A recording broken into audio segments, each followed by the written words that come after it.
Some people think calling 911 is the fastest way to win an argument. They only find out how wrong they are after the sirens arrive. The first thing I heard that Tuesday morning wasn't birds or lawn mowers. It was the sharp click of a phone camera followed by the unmistakable sound of someone raising their voice just loud enough for every neighbor on the street to hear. The smell of fresh-cut cedar drifted through the cool spring air as I adjusted the orange safety barricade across the entrance to my own driveway. My contractor was already unloading drainage pipe from the back of his pickup, while a compact excavator idled beside the curb, its diesel engine humming with steady confidence. We'd been working for less than 10 minutes. Every permit had been approved. Every utility had been marked. Every inch of that driveway belonged to me. Then came the perfume. It always arrived before she did. Sweet, expensive, and strong enough to compete with the smell of wet soil and machine oil. Victoria Ashcroft marched across the sidewalk in a bright designer blazer that looked more suited for a television interview than a quiet suburban street. Gold bracelets clinked against each other as she pointed a perfectly manicured finger toward the barricade like she'd just discovered a crime scene. Her white luxury SUV sat crooked in the middle of the road with the driver's door still open, almost as if she'd abandoned it the moment she spotted something she believed she could control. "You can't do this," she shouted. "You're blocking community access." I looked up from the survey map resting on the hood of my truck. Morning. That only made her angrier. "Don't morning me. Move this barrier right now." I glanced toward the contractor, who quietly kept measuring pipe without saying a word. The excavator operator pretended to study his controls, wisely staying out of the conversation. I'd learned a long time ago that calm unsettles angry people far more than shouting ever could. "This is my driveway," I said evenly. "We'll be finished before dinner." Her smile tightened. "Your driveway affects the neighborhood. That makes it HOA business." She held up her phone, already recording. Everyone needs to see what happens when selfish homeowners think they're above community rules. A few curtains across the street shifted. Garage doors opened.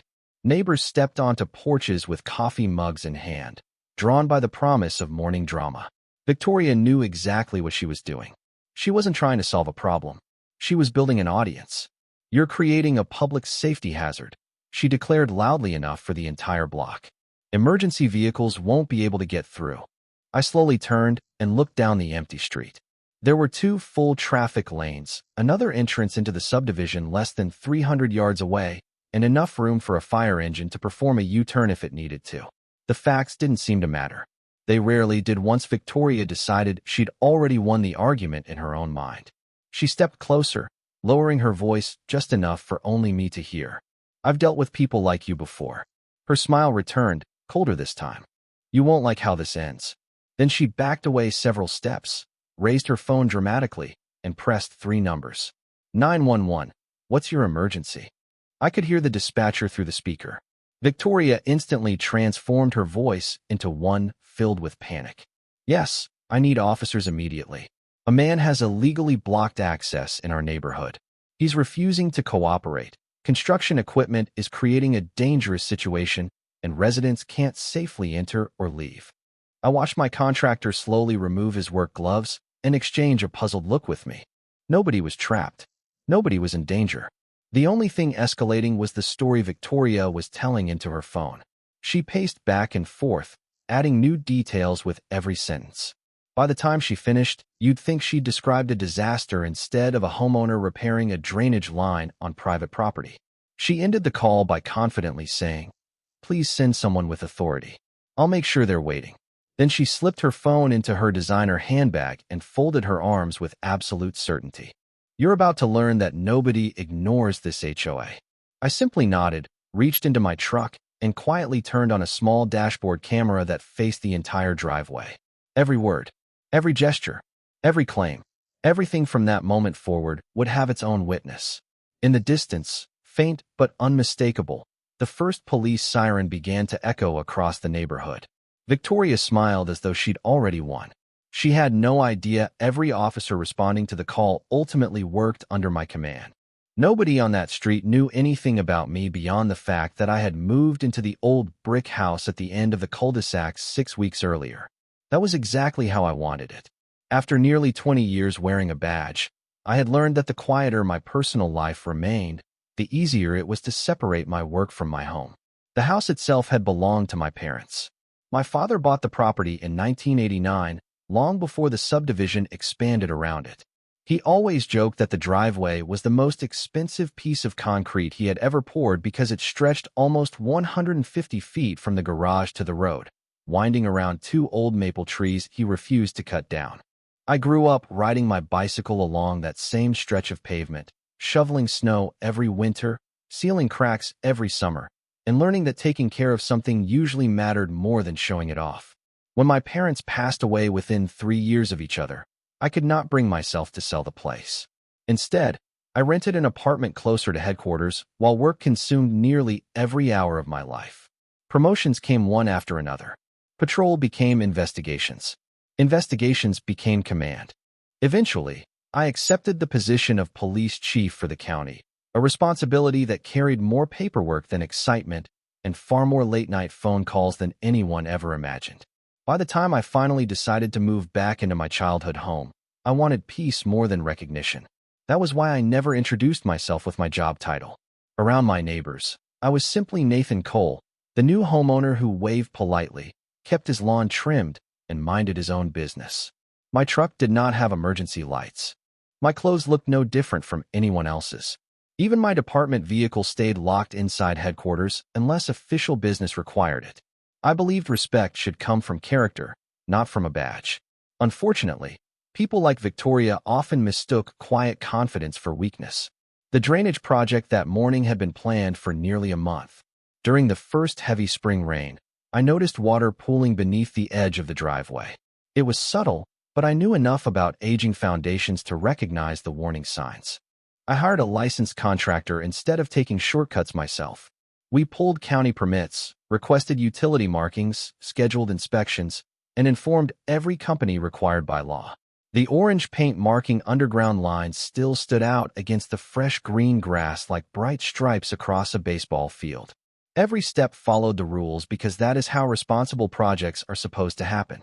The temporary barricade across my driveway was recommended by both the contractor and the inspector to keep delivery vehicles from driving over an open trench that would only be 3 feet deep and less than 20 feet long. Anyone needing access to the neighborhood had 2 other entrances less than a quarter-mile away. The inconvenience was minor. The repair would protect the property for decades. Yet standing there that morning, watching Victoria transform a routine construction project into a neighborhood spectacle, I realized this probably was not the first time she had convinced people that confidence was the same thing as authority. The contractor, Mike Reynolds, quietly leaned toward me while pretending to organize fittings inside the truck bed. "Does she always act like this?" he asked under his breath. I smiled slightly. "I have only met her twice." He shook his head. "Feels like she has been preparing for this conversation her whole life." That almost made me laugh, but I kept my attention on the scene unfolding across the driveway. Victoria had already gathered 3 curious neighbors into an unofficial audience, pointing dramatically toward the barricade as though she were explaining the scene of some major emergency. Every few seconds, she glanced toward the far end of the street, waiting for flashing lights to appear. She looked completely certain that official authority would arrive and instantly validate everything she had claimed. What she could not possibly know was that I recognized the dispatch procedures by heart. I knew how calls like hers were categorized. I knew what information responding officers would receive. Most importantly, I knew that every word spoken over recorded emergency lines would become part of the official record. She believed she had just created the strongest evidence against me. In reality, she had begun creating the first pieces of evidence that would eventually reveal far more about her own actions than mine. The first patrol unit still had not reached our street, but Victoria behaved as though she already held the final verdict in her hands. She stood in the middle of the sidewalk with one hand resting on her oversized designer handbag and the other pointing toward my driveway every time another neighbor wandered outside. The morning sunlight bounced off oversized gold sunglasses perched on perfectly styled blonde hair that never seemed to move, even when a light breeze stirred the maple leaves overhead. Her bright floral jacket, expensive scarf, and sparkling jewelry made her impossible to miss. Everything about her appearance announced wealth, confidence, and status long before she spoke a single word. Then she opened her mouth, and the performance truly began. "I have been trying to keep this neighborhood safe for years," she announced loudly enough for everyone within half a block to hear. "If people start ignoring the rules, property values disappear overnight." A few neighbors exchanged uncertain glances but remained silent. That silence told me more than any conversation could have. It was not agreement. It was caution. People who feel comfortable usually ask questions. People who have learned to avoid conflict simply watch. During the short time I had lived there, I had already noticed small signs that Victoria enjoyed exercising influence far beyond ordinary neighborhood responsibilities. Every community newsletter seemed to feature her photograph. Every bulletin board carried reminders signed with her name in oversized letters.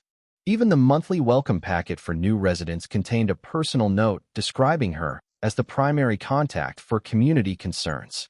It almost read like a campaign brochure instead of a homeowner association introduction.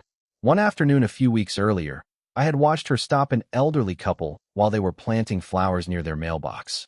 She spent nearly 15 minutes explaining that the shade of mulch they selected was not consistent with neighborhood standards. The husband apologized 3 different times, even though the association handbook only recommended, not required, approved landscaping colors. Another evening, I saw a teenage boy washing his pickup truck when Victoria slowly drove past in her white sport utility vehicle, rolled down the window, and reminded him that driveway vehicle maintenance could attract complaints. The truck was spotless. He had been rinsing off pollen. Yet he immediately put away the bucket as though he had done something wrong. None of those moments justified confrontation. They simply revealed a pattern. Victoria had discovered that certainty often sounded more convincing than accuracy. If she spoke confidently enough, many people never bothered checking whether she was actually correct. That same confidence filled the air now as she continued narrating the situation into the phones of curious neighbors who had begun recording their own videos. "I warned him this would happen," she said dramatically. "He refused to cooperate.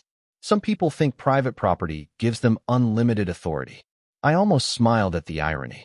Mike quietly finished measuring another section of drainage pipe before leaning toward me again. "Does she ever take a day off?" he whispered. "I honestly do not think she knows how," I answered. He chuckled softly before returning to work, careful not to interfere with the unfolding spectacle. Victoria noticed the two of us speaking and immediately interpreted calm conversation as disrespect. "Do not laugh," she snapped. "This is a serious public safety issue." I nodded politely. "The construction area is marked exactly as required." She dismissed my response with an exaggerated wave of her hand. "Do not quote regulations to me. I have served as HOA President for 7 years. I know exactly how these situations work."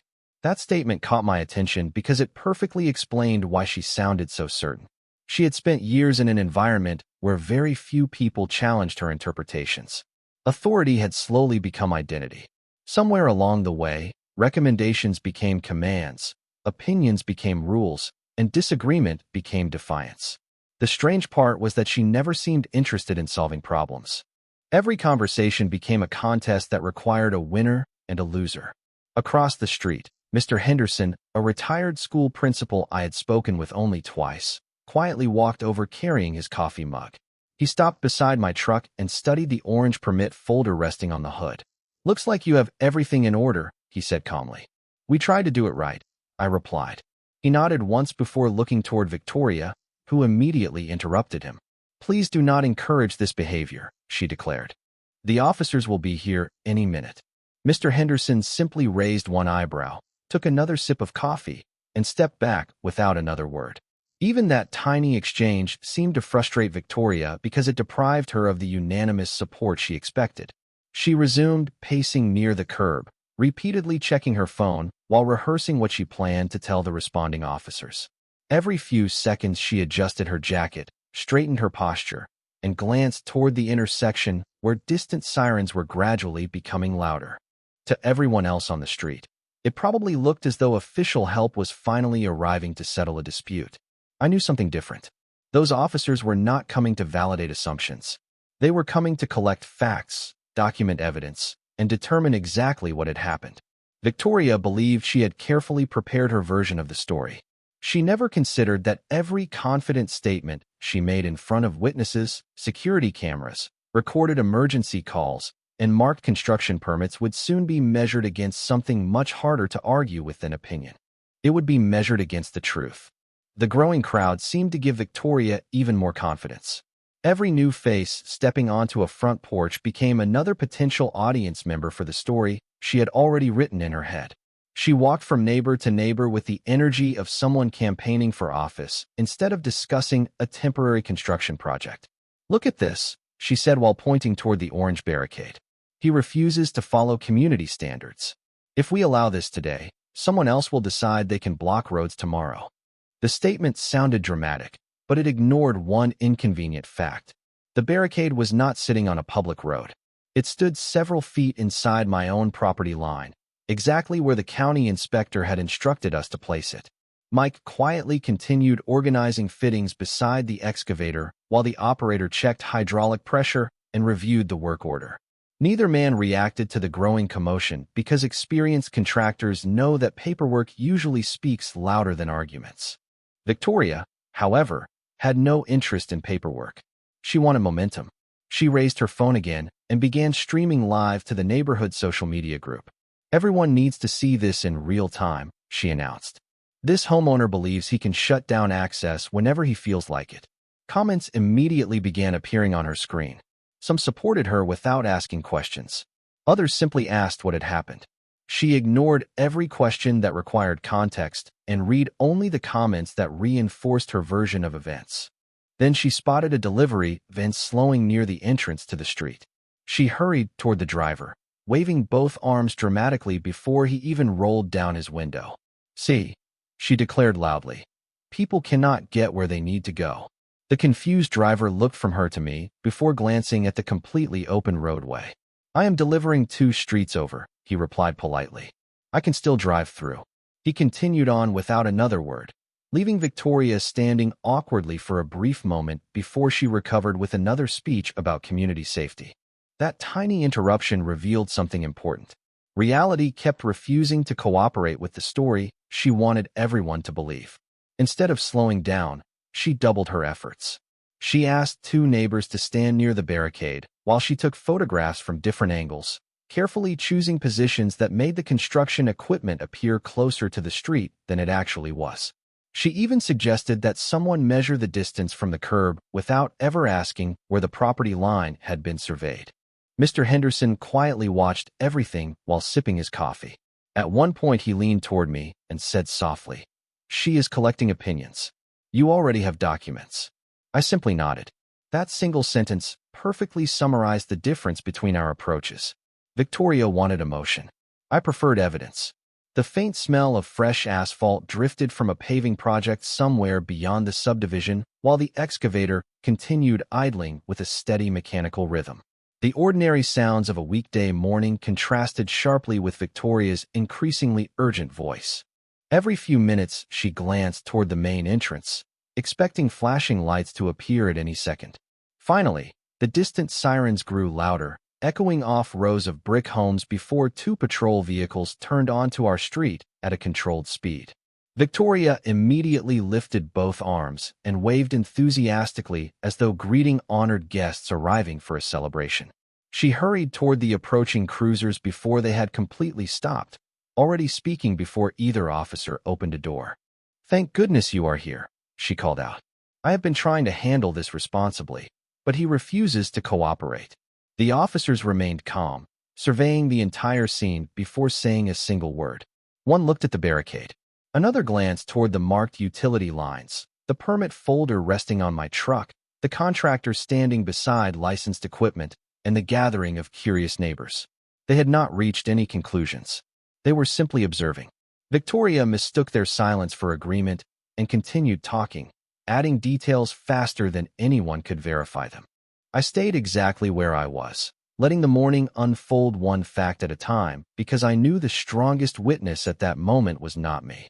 It was the complete picture standing quietly in plain sight. The senior patrol officer stepped forward with the calm expression of someone who had handled hundreds of neighborhood disagreements. He did not rush toward anyone. He did not point fingers. He simply took a slow look around before speaking. "Good morning, everyone. We received a report about blocked access and a possible public safety concern. Victoria answered before anyone else could breathe. Exactly. I am the HOA President, and I have been trying to resolve this for almost 30 minutes. He refuses to remove the barricade. Residents cannot safely use this neighborhood, and he ignored multiple warnings. The officer nodded politely without confirming any part of her statement. Thank you. I will need to speak with everyone separately. That answer clearly disappointed her because she expected immediate agreement instead of questions. She quickly walked beside the officer, pointing toward the excavator, the barricade, and finally toward me, as though she were presenting evidence in a courtroom. He blocked community access without authorization. I have witnesses. I have photographs. I even recorded everything. I remained beside my truck with my hands resting comfortably on the permit folder. Years in law enforcement had taught me one lesson that applied everywhere, not only at crime scenes. The first person to speak the longest was not always the person helping themselves the most. Sometimes silence allowed important details to surface naturally. The officer eventually approached me with a professional smile. Sir, can I ask what work is being performed today? I handed him the county permit packet. Drainage replacement beneath my private driveway. Licensed contractor. Utility markings completed last week. Inspection scheduled this afternoon. He opened the folder carefully, scanning each page without rushing. The county seal, permit number, contractor license, inspection schedule, and survey map appeared exactly where they should. Mike quietly walked over and introduced himself before offering his company identification and work order. The officer thanked him and compared the paperwork with the equipment parked beside the driveway. Everything matched. Behind us, Victoria continued speaking to the second officer, who patiently listened while occasionally writing notes in a small notebook. I could hear fragments of her conversation floating across the quiet street. Community rules, dangerous obstruction, emergency access, repeated refusal. She sounded completely convinced that repeating the same claims would somehow transform them into established facts. Meanwhile, the first officer unfolded the survey map and looked toward the orange barricade. Just to confirm, he asked, this barrier is inside your property line? I nodded. Approximately 6 feet beyond the boundary marker. The stakes are still visible near the maple tree. He walked over, located the survey pin exactly where the map indicated, and measured the distance with his eyes before returning. There was no dramatic moment, no argument, just a quiet comparison between documents and physical evidence. Mr. Henderson, still holding the same coffee mug, politely stepped forward when the officer asked whether anyone had observed the construction from the beginning. I came outside shortly after they arrived, he explained. Everything appeared organized before the disagreement started. His answer was careful because he limited himself to what he personally observed instead of speculating. Good witnesses usually do. Victoria immediately interrupted. That is not the issue. The issue is that homeowners cannot decide which roads remain open. The officer looked toward the wide street behind her before calmly asking, Ma'am, has traffic actually been prevented from entering or leaving the subdivision? She hesitated for the first time all morning. Well, not completely, but it could have been. That single phrase lingered in the quiet air. Could have been. It was noticeably different from the certainty she had projected only minutes earlier. I said nothing. My dashboard camera continued recording. The contractor's cameras mounted on the equipment were also running as part of company policy. Several neighbors still held their phones, preserving their own versions of the morning. Every conversation, every gesture, every changing explanation quietly became part of a much larger picture. Victoria believed she was still controlling the narrative because she remained the loudest voice on the street. She never noticed that the conversation had already begun shifting away from accusations and toward verification, and verification has a way of rewarding patience far more often than volume. The street became noticeably quieter as the officers finished comparing documents with the physical scene in front of them. Even Victoria stopped talking for a moment, apparently expecting someone to announce that the matter had been settled in her favor. Instead, the senior patrol officer closed the permit folder, thanked Mike for his cooperation, and stepped a few feet away to speak privately into the radio attached to his shoulder. His voice was calm and professional, too low for anyone else to understand. I recognized the cadence immediately. It was a routine verification request, nothing unusual, the kind of confirmation officers perform dozens of times every day. Victoria mistook the pause for uncertainty. She walked confidently toward the second patrol officer with her phone still recording. "You can see he has admitted the barricade belongs to him," she said. "That should be enough to order him to remove it immediately." The officer replied with the same measured tone he had maintained since arriving. "Ma'am, we are still determining the facts." She frowned. "There should not be anything to determine. I already explained everything to dispatch." Before the officer could answer, a short burst of radio traffic crackled through the quiet morning air. The senior officer looked down at the display on his radio, then instinctively straightened his posture. His expression changed almost imperceptibly, not into surprise, but recognition. He turned toward me, took 2 deliberate steps forward, and offered a respectful nod. "Good morning, Chief Cole." For just a second, the entire street seemed to stop moving. The excavator continued idling. Birds still chirped from the maple trees, and a breeze carried the scent of freshly turned soil across the driveway. Yet every conversation simply disappeared. Victoria blinked twice as though she had misheard him. "Chief," she repeated quietly before forcing a laugh. "Oh, you two know each other." I returned the nod with a small smile. "Good morning, Officer Daniels." He handed the permit folder back to me. "Everything appears to be in order, sir." Victoria quickly stepped between us, waving one hand dismissively. "Wait a minute. That does not matter. Being friendly with an officer does not change property rules." Officer Daniels remained perfectly polite. "Ma'am, this is Chief Nathan Cole." She smiled again, although this time the confidence looked forced. "Chief of what exactly?" Before I could answer, another patrol vehicle rolled slowly onto the street. A patrol sergeant stepped out, glanced in my direction, and immediately walked over. "Morning, Chief," he said before extending his hand.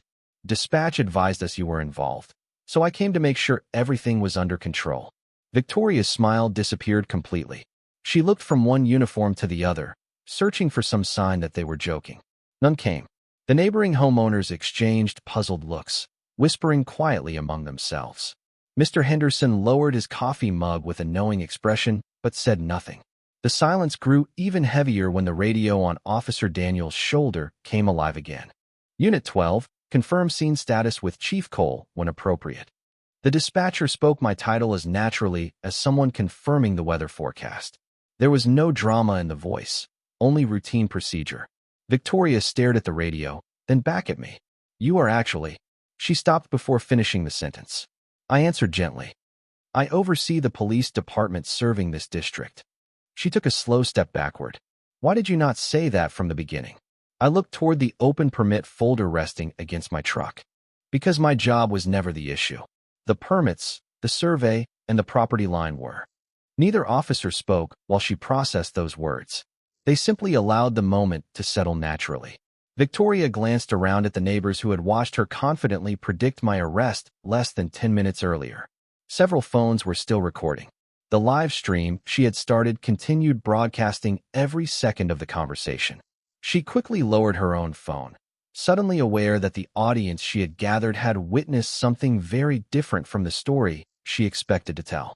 I could almost see the realization spreading across the crowd. Nothing about the situation had changed except one piece of information. The driveway was still mine. The permits were still valid. The barricade still stood inside the property line. The only difference was that everyone now understood why I had remained so calm while accusations filled the morning air. I had never needed authority to prove I was right. I only needed the truth to arrive at its own pace. No one spoke for several long seconds. The only sounds came from the steady rumble of the excavator, a distant lawn sprinkler clicking across the street, and the soft rustle of maple leaves overhead. Victoria's carefully rehearsed confidence had vanished, replaced by the uneasy silence of someone realizing the story had taken a direction she never expected. Officer Daniels broke the silence first, his tone remaining respectful and completely professional. "Chief, with your permission, we would still like to complete the call according to standard procedure." I appreciated that answer because it reflected exactly how our department was expected to operate. "Please do," I replied. "Treat this exactly as you would if I were any other homeowner." Both officers nodded without hesitation. There would be no shortcuts, no favors, and no special treatment. That mattered just as much to me as the permits resting on the hood of my truck. Victoria seemed almost relieved to hear that. For a brief moment, she appeared to believe the situation might still return to her advantage. Exactly, she said quickly. Investigate everything. I have nothing to hide. Officer Daniels opened his notebook again. Very well, ma'am. Let us begin by reviewing the information provided during the emergency call. Her smile returned, although it looked noticeably smaller than before. Of course. He read directly from the dispatch summary. Caller reported that neighborhood residents were unable to enter or leave because a homeowner had illegally blocked a public roadway. He paused before looking up. Can you identify which public roadway was blocked? Victoria pointed toward my driveway. That one. Daniels followed her finger before calmly asking, can you explain why you believe this private driveway is a public roadway? She hesitated. Because everyone uses it. I quietly answered before the officers could continue. Only delivery drivers who accidentally enter the wrong address use it before turning around. Mike added, we placed the barricade 6 feet inside the surveyed property line after the county inspector instructed us to secure the excavation area. Daniels made another note. The second officer walked to the visible survey marker near the maple tree, compared its location to the county map, and photographed both for the report. Everything remained exactly where the documents indicated. Victoria shifted her weight uneasily. The officer then continued reviewing the dispatch log. The caller also stated emergency vehicles could not reach neighborhood homes. He looked toward the wide street stretching behind us. We entered the subdivision without delay through the main entrance. There also appears to be a second access road approximately 1,000 feet east of this location. Victoria crossed her arms. Well, something could have happened. Daniels nodded politely. We document what did happen as well as any verified hazards. That single sentence quietly changed the direction of the entire conversation. Until that moment, Victoria had been speaking about possibilities. The officers were documenting facts. Mr. Henderson cleared his throat and asked whether he could say something. Daniels thanked him and listened carefully. I have lived here 12 years, Mr. Henderson explained. The construction crew arrived with permits, utility markings, and safety barriers. I never saw traffic blocked on the street. The disagreement began after the barricade was already in place. His statement was simple, limited to what he personally observed, and therefore unusually persuasive. 2 more neighbors, encouraged by his calm approach, stepped forward with similar observations. None attacked Victoria personally. They simply described what they had actually seen that morning. As each statement was recorded, the picture became clearer.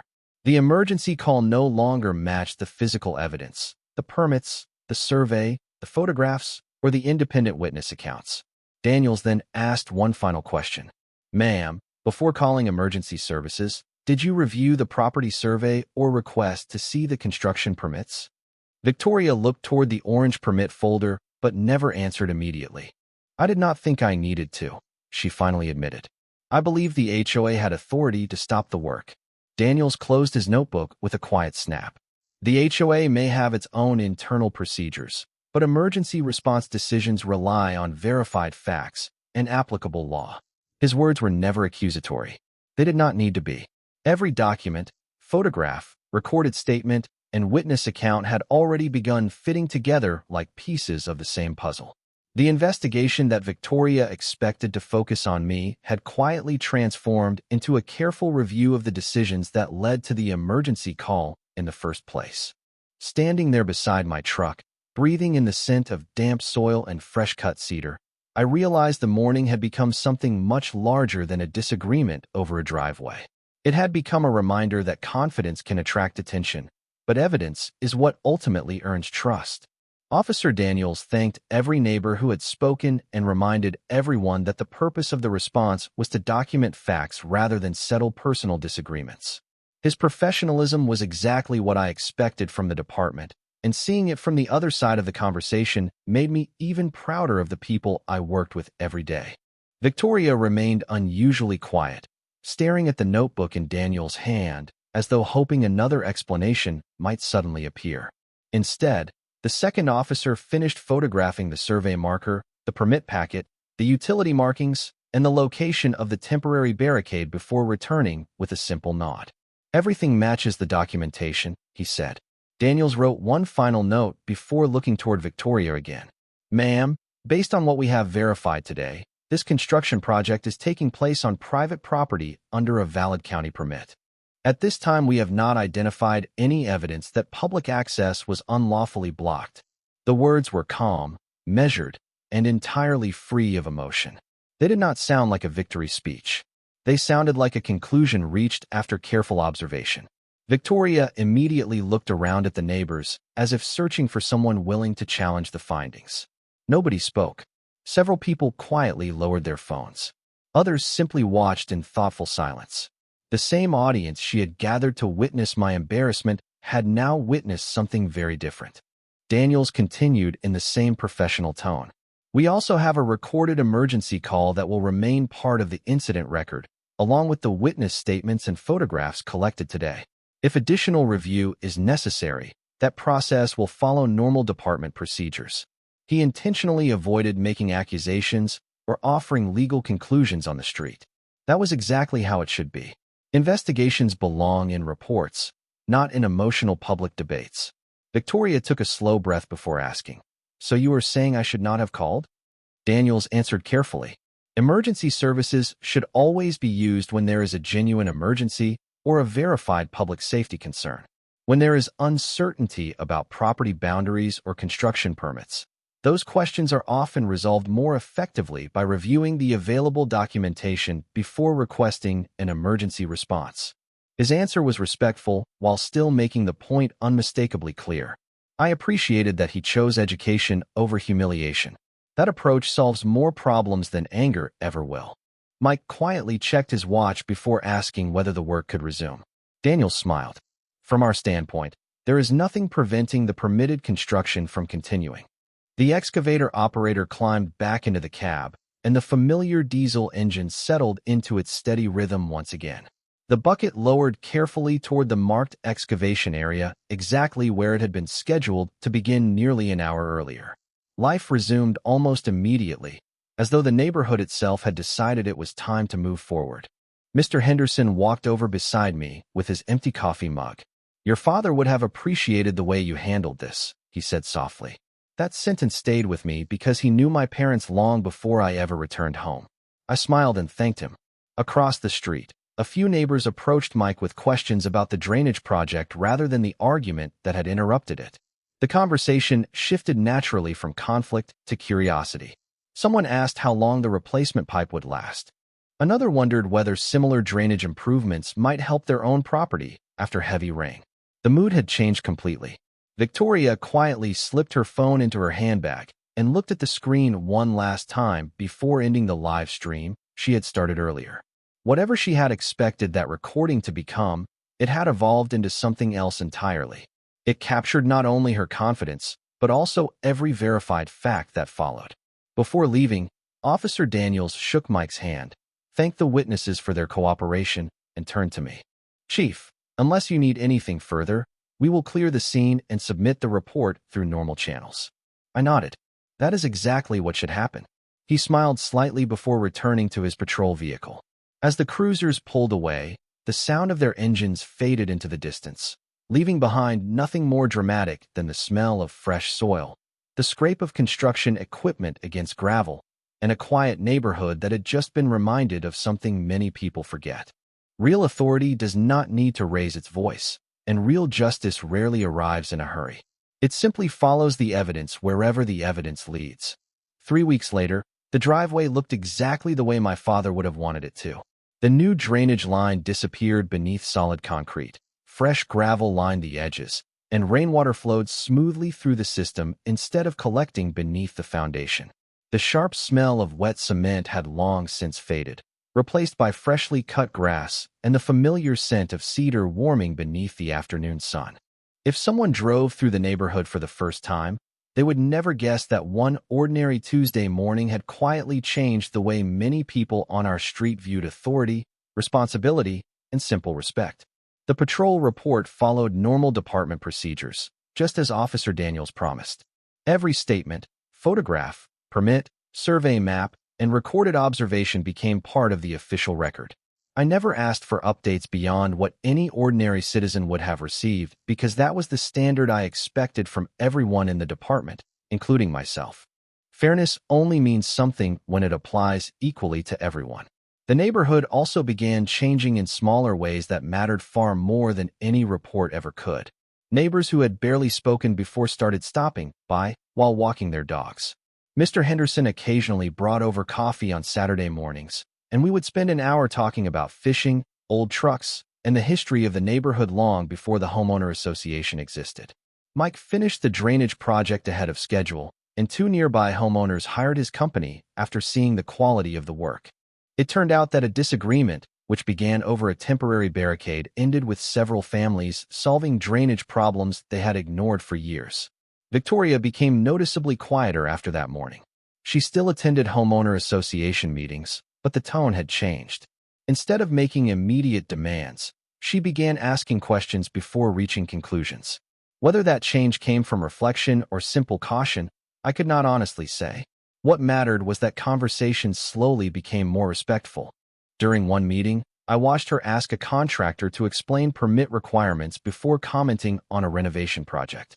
That small moment told me people really can learn when pride stops standing in the way of perspective.